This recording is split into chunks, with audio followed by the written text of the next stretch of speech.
हल्ली मोबाईलवर एवढे ऍप्स आहेत, गेम्स आहेत, ते खेळा ना. तुमच्या कष्टाच्या पैशांशी कशाला सही आहे म्हणून खेळत बसताय? अहो, त्यांना समतासोबत वाढवा ना.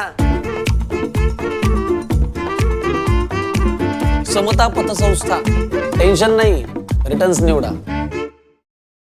कोपरगाव तालुक्यातील सवनसर शिवारातून बोगस खताचा ट्रक वैजापूरच्या दिशेने जाणार असल्याची गुप्त माहिती मिळताच कोपरगाव कृषी विभाग आणि कोपरगाव पोलीस स्टेशन यांच्या पथकाने तात्काळ सापळा रचला.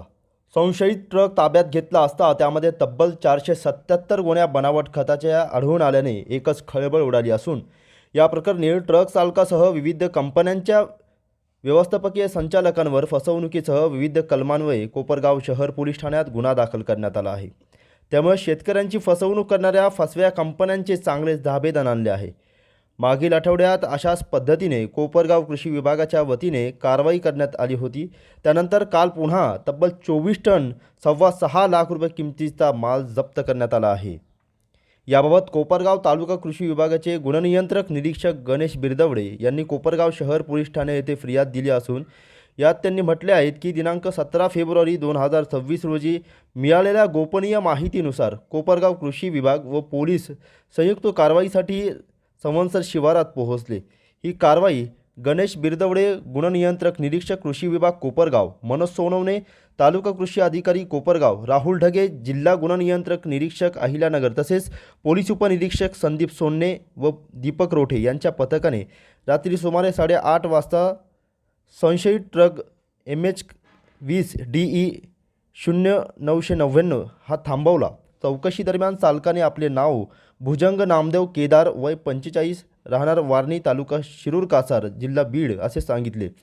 ट्रकमध्ये रासायनिक खत असल्याचे त्याने सांगितले. मात्र खताच्या खरेदी विक्री संदर्भातील कोणतीही कागदपत्रे त्याच्याकडे आढळली नाहीत. यानंतर संबंधित ट्रक कृषी उत्पन्न बाजार समितीच्या आवारातील वखार महामंडळाच्या गोदामात आणण्यात आला. शासकीय पंचांच्या उपस्थितीत ट्रकचा पंचनामा करण्यात आला. एकूण 23.85 मेट्रिक टन संशयित रासायनिक खत जप्त करण्यात आले असून त्याची अंदाजे किंमत 6,24,240 रुपये इतकी आहे. 3 प्रकारच्या खतांचे प्रत्येकी 3 नमुने घेऊन ते पंचांसमक्ष सीलबंद करण्यात आले असून प्रयोगशाळेत तपासणीसाठी पाठवण्यात आले आहेत. सर्व खताच्या गोण्या मोजणी करून गोदामात सीलबंद करण्यात आले आहे. प्राथमिक तपासात खत नियंत्रक आदेश 1985 मधील विविध तरतुदी तसेच अत्यावश्यक वस्तू अधिनियम 1955 मधील कलम 3 व 7 यांचे उल्लंघन झाल्याचे दिसून आले आहे.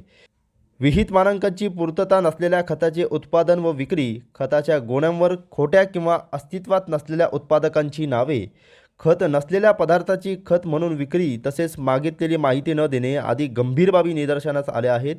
या प्रकरणी भारतीय न्याय संहिता कलम 318(4) अंतर्गत तसेच संबंधित कायद्यानुसार गुन्हा दाखल करण्यात आला आहे. यामध्ये चालक भुजंग नामदेव केदार यांच्यासह संबंधित 4 कंपन्यांच्या व्यवस्थापकीय संचालकांविरुद्ध फिर्याद देण्यात आली आहे. घटनेचा पुढील तपास कोपरगाव शहर पोलीस ठाण्याचे पोलीस निरीक्षक रामकृष्ण कुंभार यांच्या मार्गदर्शनाखाली पोलीस उपनिरीक्षक दीपक रोठे हे करीत आहे. प्रतिनिधी मोबिन खान, माय न्यूज, कोपरगाव.